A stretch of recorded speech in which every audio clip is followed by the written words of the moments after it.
Should you buy the Genesis GV80 SUV? I'll have an answer for you, a definitive one. But first, look, I've heard that many people think the Genesis GV80, especially the $85,000 prestige model like the one you're looking at right here, well, it's a Bentley Bentayga on a budget. Well, look, I think this is prettier than that Bentley. And over the lifetime of ownership, it's going to cost you tens of thousands of dollars less to own and operate.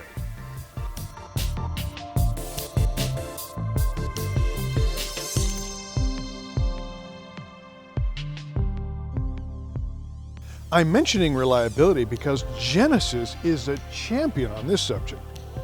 Regardless, your new Genesis comes with 5 years or 100,000 kilometers of free maintenance, at-home pickup, and a courtesy vehicle. Roadside assistance and connected services are free for 5 full years. Genesis actually sells 4 different versions of the GV80. 2 have turbocharged 4-cylinder engines, which are strong.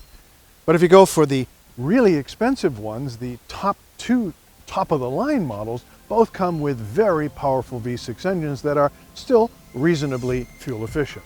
The V6 is strong, it's responsive, it's smooth, it applies power in a linear fashion. It's a lovely engine and it sounds great.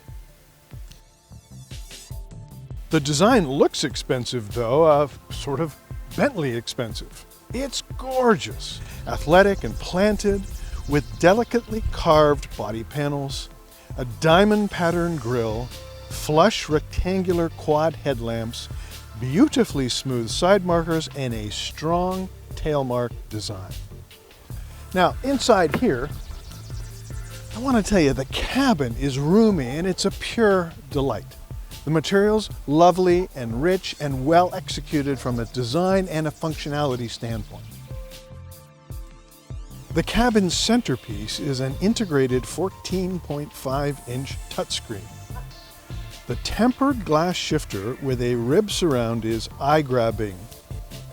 The multimedia controller, a concave design ringed by a knurled metal finish, is also startling. It's just a visual delight, and it's also functional.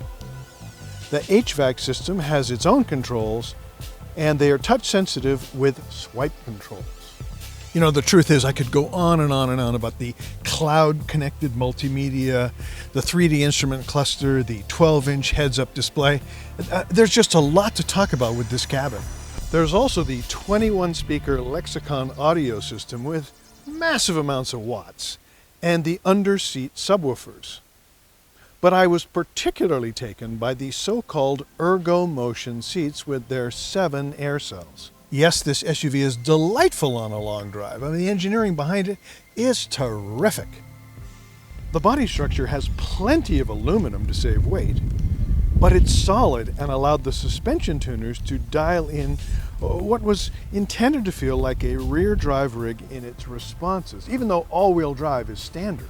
The all-wheel drive system will send up to 50% of the torque to the front if it's needed. And the limited slip differential in the rear will send up to 100% of torque to either wheel depending on where it's needed. So it's very sophisticated, a smart all-wheel drive system. Speaking of smart, the electronically controlled suspension uses cameras to read the road ahead and make the proper comfort and dynamic adjustments. There are all sorts of electronic safety nannies too, of course, including a very smart cruise control system, and you can even park the GV80 with remote assist controlled by the key fob. The GV80, especially the top-of-the-line Prestige model, is a terrific place to spend a lot of seat time, and it's also a very, very functional SUV.